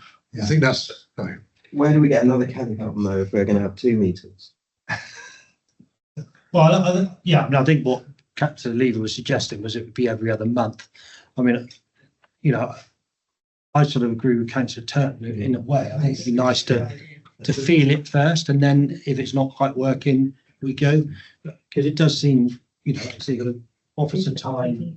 You know, I think the important thing for me reading this report, sometimes it's quite useful to read it when you haven't been involved, because you sort of, you know, it's duplication. I think the big thing that was leaping out at me is that we're duplicating work, and I think, you know, that to me speaks a waste of officer time. You know, it's bad enough that we're talking about it twice, but when we're paying people to talk about it twice, it doesn't seem good public value to me. So you know, because they are busy. You know, they are busy people. It just seems like, say, to me, that, you know, we get together the chairs of the committees and the officers involved and put together a good work programme that actually, you know, keeps members engaged and you know, we get league members along and we give them our time for Ricky, and then, you know, but, you know, it would be good. I think Councillor Turton's suggestion is a wise one. I think if you start making big changes now, it doesn't work out. You know, you can, if it doesn't work out what Daniel's saying, then you can perhaps go for the bigger one next year. Also, bear in mind we're having a more in-depth audit, shall we say, in November, and we want to have something sorted by then and clear. And just to go back to what I was saying, a vision of how this will work out. If you think about the actual scrutiny internally, there are some big ones like housing, where you've got Graham and you would have NIDA coming, like they've done with the housing strategy, and then you could ask questions. I think one area that perhaps doesn't get as much scrutiny is Malcolm's one, actually, which is all about place. And I think he would welcome it, because I don't think we talk about that in various areas. Malcolm Wilkinson's on cultural communities perhaps would not necessitate much time. And I don't mean that in a demeaning way, but I think he would admit it's not as big a portfolio as somewhere like housing. Environmental enhancement and recycling, I think, is a big one. and there could be a joint thing with Councillor Knight's arena as well, with Mark Cantell and Councillor Hunt.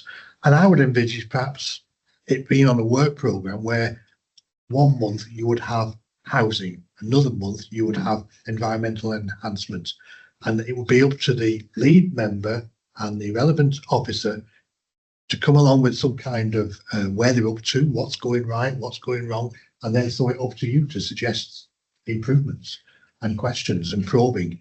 So it wouldn't be like everything is on the same scrutiny committee every month. Yeah. You'd have one at a time, just like we've been doing it the full council, where we're now doing one at a time, one full council report from a lead member.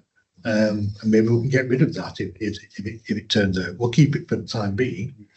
But if this I think is it's just a successful, better it environment. It wouldn't be like here is a much better environment to be able to question each other and get into detail than at Petrop with 40 of us there.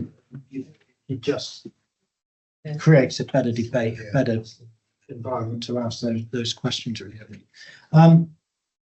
I'm sort of conscious that we got these recommendations. So obviously we're asked to note the LGA reports. Then we've been asked to accept the nominations, the recommendations in Appendix B, which is on page 31 of your agenda. I think it would be worth going through each one possibly very quickly, because there's a couple I'm not sure about. 2 in particular, but I guess in one, my question would be strategy and resource committee over standing on the agenda their work. It's already happened. That already happens. 6 monthly meetings with chairs of strategy and resources policy development governance. Is that often? My question is that often enough? Twice a year, or to my mind, that needs to happen next. So whatever we decide, if we do adopt this, we almost need that to happen in the next few weeks to enable us to move forward. Because in front of us, So I guess my question is twice a year enough for the chairs of the committees? Because things. It's probably quarter. Weeks a long time in politics, as they say. So, to me, it ought to be quarterly, but Yeah, that makes more sense. The first one being, I think, really probably after July, because we're full up anyway on July, aren't we, Kelly? So, so between July and August, so that we're ready to go in September. Yeah. Good agenda in September. Some structural changes through in July's full council for the constitution, if there are any constitutional changes that we need to make. So that's 1 and 2. No, 1, sorry. Everybody's happy with 2, separate the performance and financial quarterly reporting. Consider reporting the performance data by exception. John, can you talk to me about that? Because So currently you get a quarterly performance and financial management report. The financial data is the first part of the report. So you get quite a heavy part of the report that considers all the financial information. Then that's in section 4 with a number of appendices. Then you get section 5, which then gives you a summary of all the performance data from the programs. So you've got 5 programs. It gives you a summary of the programs in section 5. And then you get an appendix with all the detail of those programs. So that's the way it currently comes. That was reviewed by Strategy and Resources probably 12 months ago to consider whether Strategy and Resources were happy with that format. At that time they were, so we continued with that format. Obviously through this process it's identified that does enough weight get given to the performance information. Obviously we do quite a bit on the finance bit, but do we do enough on the performance? So the question was, how many bins have we picked up? Well, it's information about the latest updates on the programs. So on the 5 programs, we've got around housing, around regeneration, giving updates on the projects, etc., where we are with those projects, and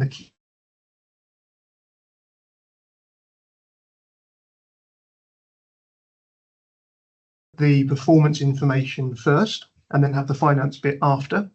And that's what we're planning to bring to the next Strategy and Resources in July, to see whether you'd like it that way around, or actually do we completely separate it and just have a separate financial update report every quarter and have a separate performance update report, which gives you the programmes, and that's for members to decide. So for July's update, we're going to bring the performance information at the beginning of the report and put the finance bit after.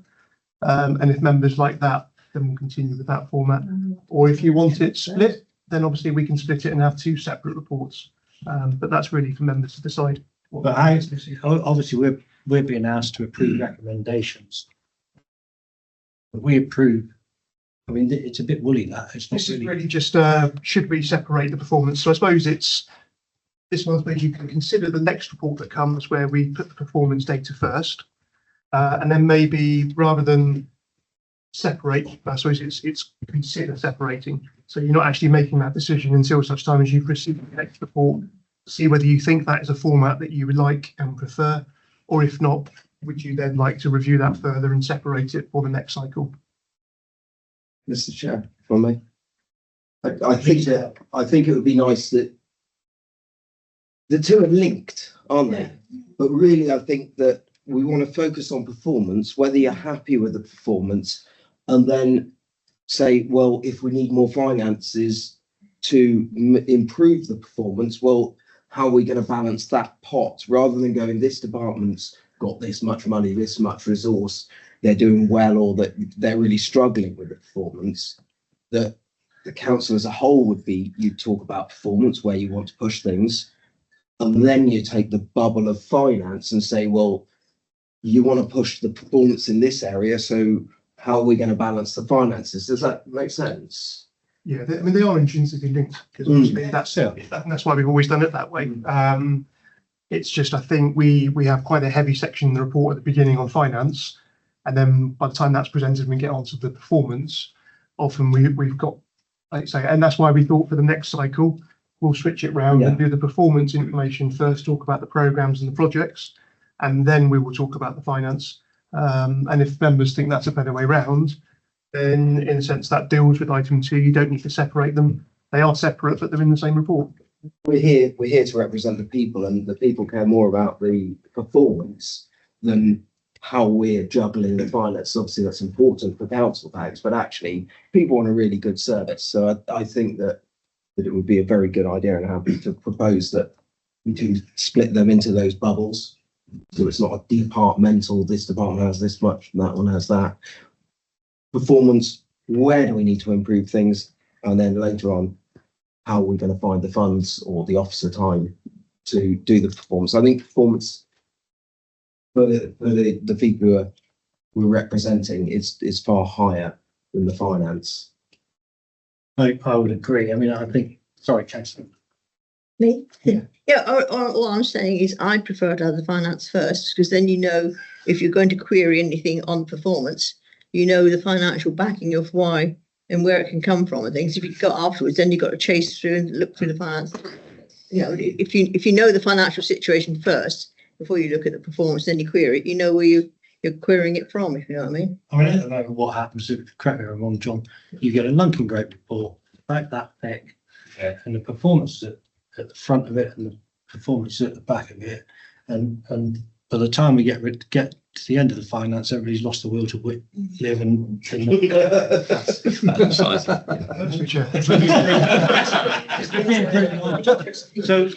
mean, it seems sensible to me that we split. But would that cost you money, and would that cost you time? Because at least if it's agenda, you're looking at performance and you're looking at finance, there's 2 agenda items there, and you've That's you can read it on the agenda. yeah. Whereas if you've just got it on one massive report, you know, it's easy just for one or the other to slip because of time management or lack of focus. So if you've got performance and finance on the agenda as 2 separate items, you know, you look at it, don't you? I think rather the council has decided this already, because it is a people focus. We've been saying this for years. So I think this is a really good recommendation for us to literally be people focused. At the moment, Chair, obviously it comes in one report. So in terms of workload, it's just a case of separating the 2 bits out of the report. So staple. So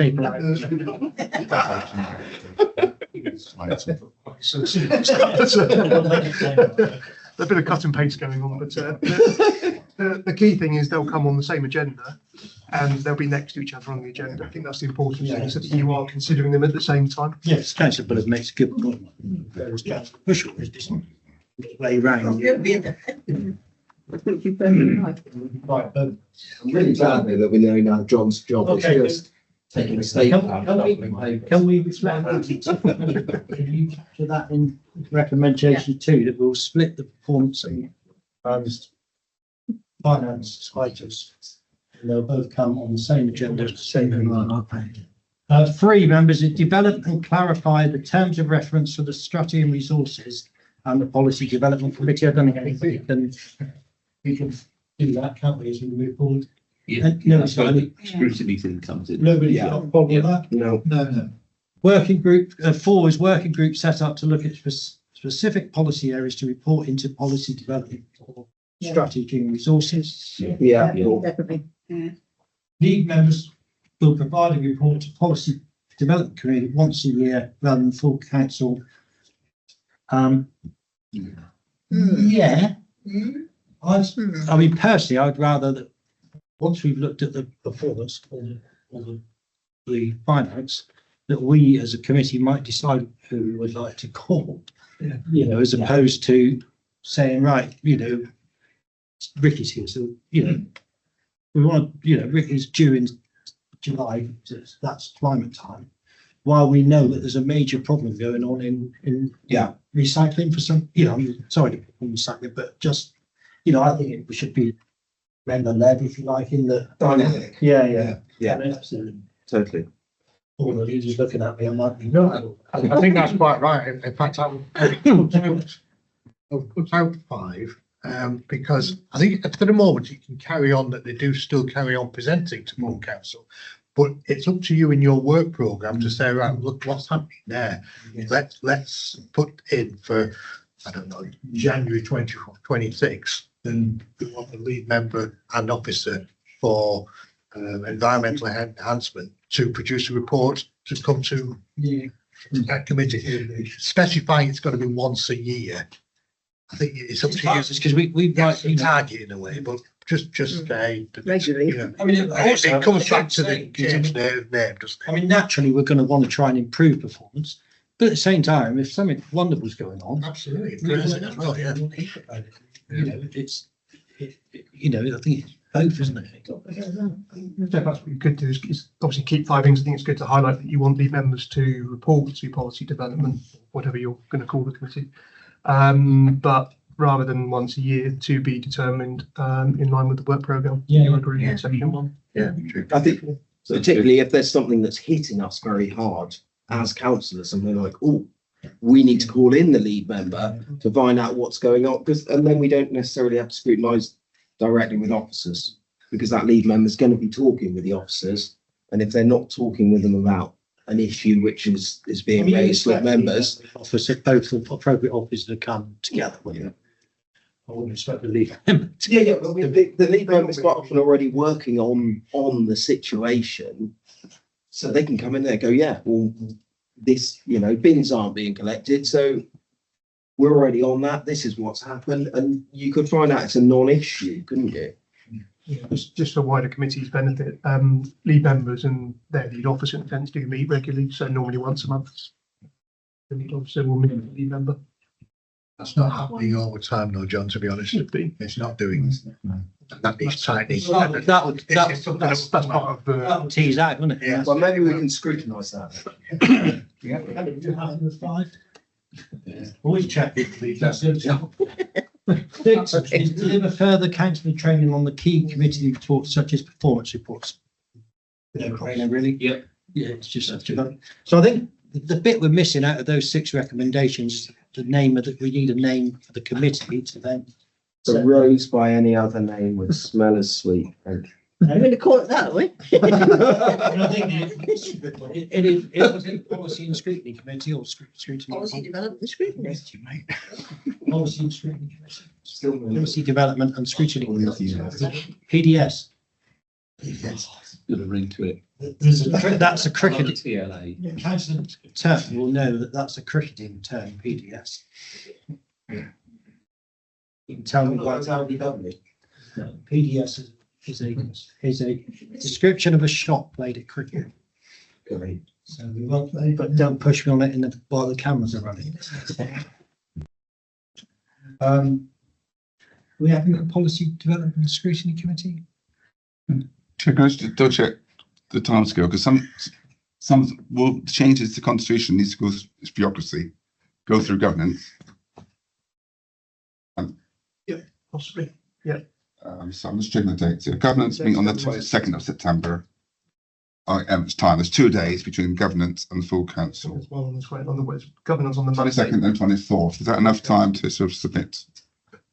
Yes, because the draft, Presumably this would have to go through SNL as well. not the constitution changes, no, so they would go to draft, the draft changes to the constitution would go to governance first, which is the Monday 22nd. Second, yeah.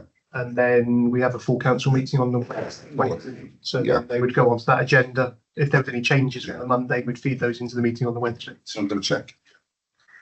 Hang on 2 seconds. Are you happy with the?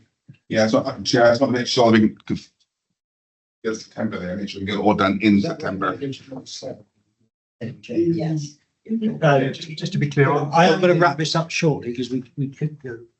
on the action plan, obviously, we've got changes being implemented by September. That wasn't the recommendation in the report. That was just an internal recommendation we put on the action plan. So we can make that date whatever you want to make it. But September does give you a governance committee and a full council. So you are in line to make those We'll changes. we'll still be here next year if we don't. Councillor Bush. If I've got the sentiments and the feelings of the committee today, I think some of the clarification, I think it needs to be scrutiny and policy development. So essentially you're saying you'll look at something and then you'll develop it into policy to make the changes. I think the highlight has been around the scrutiny function. We've been told that, you know, policy development, the external stuff is really great. So what we do in policy development is good and we're not putting that aside. But right now we're highlighting the new function of scrutiny. So I think it should start with the scrutiny and then the policy developments. It also shows that you're logical because you're looking at a problem. How are we going to fix the problem? Or we're looking at something that's good and how can we make it better? PDS, which is good. It's a shame. SPD. SPD is a political party. Or some venereal disease. Yes, Steve. I mean, I have no strong views, but I think what Councillor Bush just said makes sense to me. Yeah, On Google what it says. Okay. Kelly, do you want to read out? Because what we're doing back to the recommendation, we're noting the OGA report and thanking them for their time and effort. But I think congratulate the leader and you know, actually it is about being open and transparent and you know, it can be not an easy thing to do to ask somebody to come and look at what you're doing, what you're not doing and usually also it's good that we've also taken it on board and actually in that what they've suggested. So hopefully we'll come back and put sort of good pat on the back, really. Yeah, we'll see what they're saying, no, that's.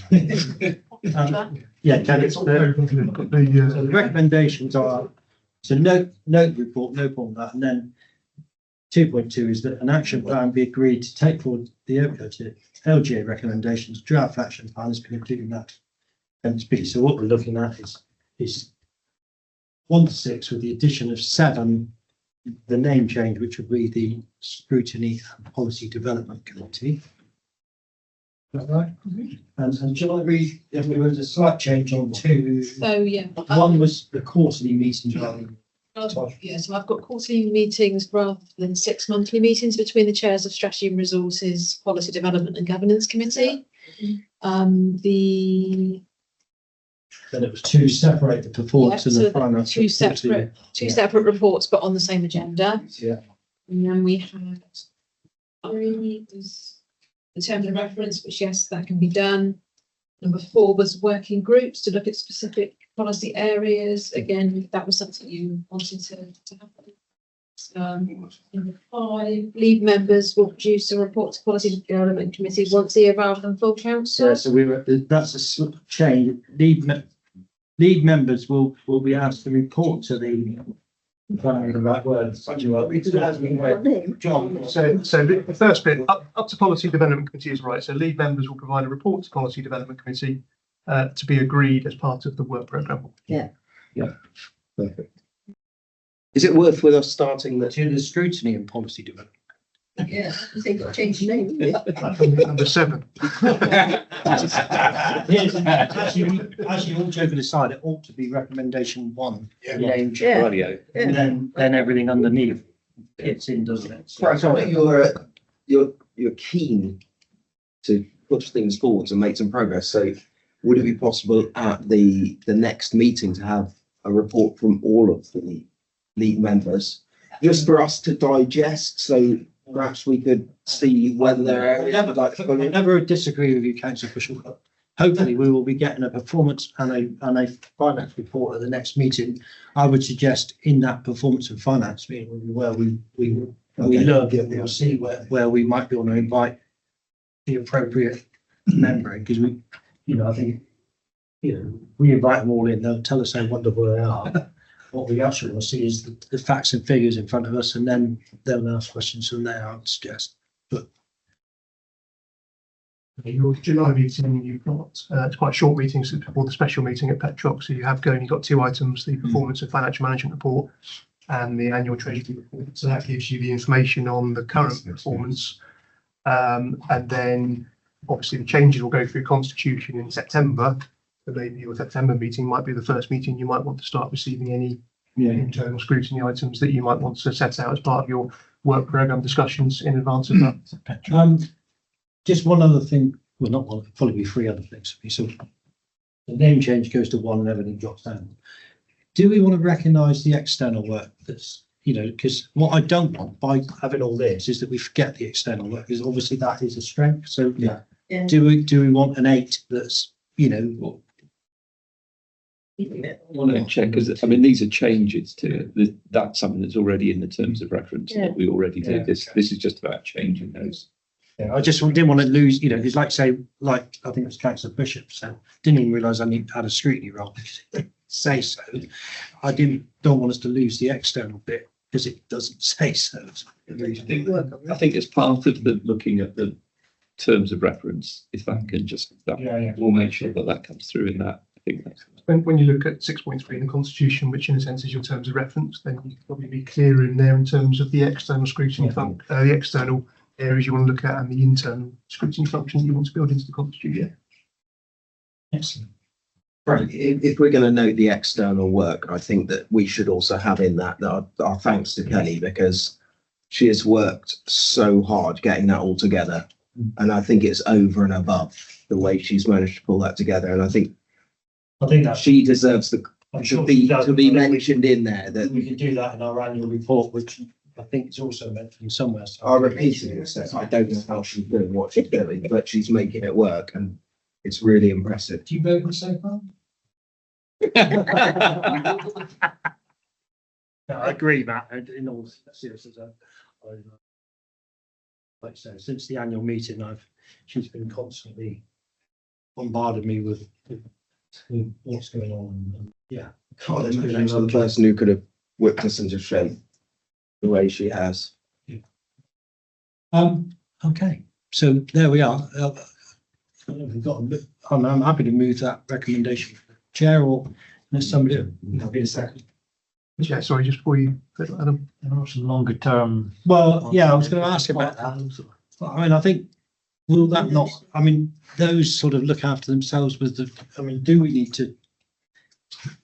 Really that. Chair, it's just if anything in 7, 8 and 9 has constitution changes, then ultimately if you're taking something to constitution changes in September, you may want to. Well, 7, I think, is all the principle, don't we? Yeah. Well, so just whether you want that clarity in terms of sitting on both committees. I heard listening to Councillor Bushell earlier. I think is there a problem? I get the SNR, and I think if you're on SNR, that's it. But I don't see a problem with being on policy and governance myself. I can't see the overlap. And if I did, I would immediately stand down from one or the other. if I Can you- thought that they were. Well, the, So we often, separate that, Chair, because we've actually got a review where there's any benefit ensuring there's different membership. We have elements of all saying that we're happy that. Yeah, I mean, I think we stick it that you can't be on, if you're on SNR, you're on SNR. And then the rest, leave it up to the group leaders where they want to shuffle their pack, really. yeah, but I mean, you've discussed it tonight as part of the minutes. It will be clear in that you're supporting that members of SNR will not sit on policy or governance. But obviously, then you've, in a sense, you've done the second part. You've reviewed about whether you want that split between governance and policy, and you've determined, unless I'm wrong, that you. There is no benefit. I'd rather have somebody enthusiastic, that's keen to be here than somebody being kicked, shoved and pulled here, because, numbers. It might be in 12 months when we've made these changes that yes, that applies. But the way the committees are at the moment, they're very different purposes to each other. Don't know then, John, can't we? I mean, we don't. Seven, in a sense, you've adopted 7, the first part, and the second part, the minutes are clear that you've reviewed that, and We've got 1 and an 8. One, yeah, 1 and an 8, so we've got the numbers right. Review lead member appoints to align with, well, I think that one needs to be parked for a minute, because that really, I think, is one probably needs a bit of scrutiny and a bit of policy development. that can be a piece of work that you look at on the work programme. Yeah, so we'll look at that in a minute. And review the timetable. Yeah, I think we just sort of dealt with that in 2, didn't we? Well, two was separating the performance and financial reporting. And what 9 is looking at is if the order of those reports coming to you, so i.e. performance and financial management, sorry, separate performance report and the separate finance report coming to this committee first. Yeah. For 26, at the moment, obviously you've got your committee timetable already set up and agreed for this year. But in terms of switching those reports around for next year, when the team start looking at that calendar, which Kelly, you're probably looking at relatively soon for next year. It's then obviously the timing of the committees, because if you want the reports to come to policy first, it's then whether it's obviously that discussion, we can have a discussion internally. Quicker, because it does seem absolutely madness to me that it is the other way around. We'll take that one away with the team, because obviously at the moment the calendar for this year has already been set up and agreed by council and those dates are published. Obviously the calendar for next year will be coming to committee in advance of April. And obviously something that we discussed then is around the timing of the committee. So if we get to say the end of a quarter, and then that's the end of say June, and then the beginning of May, if you get the Q1 information, would you have your policy meeting then in the first week and SNR in the second week? And does that have any implications on the membership in terms of other meetings or things that they attend at the moment? That's the type of thing that we just need to work through with the team. Just speaking on behalf of Councillor Bell, who's not here, I know people who work in the NHS have their shift pattern set out months and months and months in advance. So I think realistically, making a change from April next year allows everybody to sort their diaries out and their other commitments out. But the team can be working on what that might look like, and then obviously that's the discussion then with group leaders, the chair, obviously of the committees, and whether that works in terms of the structure. No, Okay. I think we're all in this general, oh, no, there's not. No, this is a quick clarification. Point 25 on the second one. It's been mentioned of annual reports by the chair of policy, social resources, isn't it, and governance. Could that be added as point 10, whatever it is, on for the January 26th invitation from April, that we bring a report to the annual council? Just all came together, I'm thinking. It's not clear moment, because currently governance bring 2.5 years. I'm keen to have a year report sometime in the year.